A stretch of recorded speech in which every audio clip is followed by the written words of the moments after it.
Yes, it's me, your mom, si Dij, a stay-at-home mom living here in Riyadh. So finally, ito na yung pinaka-last mini vlog ko para dun sa Alcobar trip namin last March.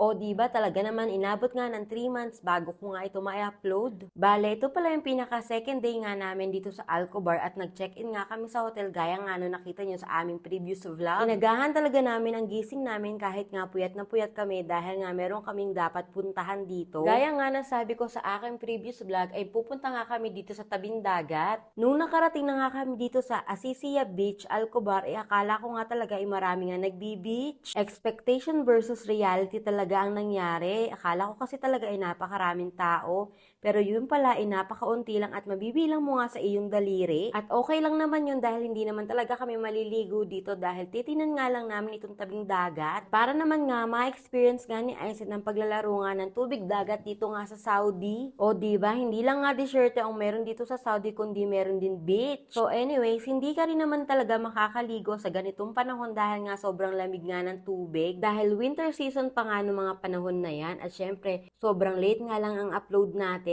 So anyways, buti na nga lang talaga maaga kami nagising at naabutan nga namin itong sunrise. Alam nyo ba na hindi nga kami umabot siguro ng almost 1 hour sa paglalaro nga dito sa dagat dahil nga meron pa kaming isang pupuntahan na napakahalaga. Itong isa-share ko nga information sa inyo, malamang alam na nga ng iba kong followers at yung iba nga ay hindi pa. Bale, pangalawang beses na nga pala namin nagpunta dito sa Alcobar dahil nga kailangan nga namin mag-exit dito nga sa Bahrain. Dahil naka-family visit visa nga lang kami dito sa Saudi. Or in short, parang tourist visa nga lang. So, bago nga ako magpatuloy, i-explain ko muna yung nangyayari dito sa video. Bale, andito na pala kami sa pinaka-exit point papunta ng Bahrain. Pero bago ka nga makapunta sa loob nga ng Bahrain, kailangan mo nga muna ng arrival visa. So after mo magkaroon nga nito, dire-diretso na nga ang paglabas mo nga ng Saudi at pwede ka na nga pumasok sa Bahrain. So anyways, hindi ko na nga i-detalye yung mga nangyari at kung meron nga kayong tanong, mag-comment na nga lang kayo at sasagutin ko na nga lang. So ito na nga, since naka-family visit visa lang kami at valid nga ang aming visa for 1 year,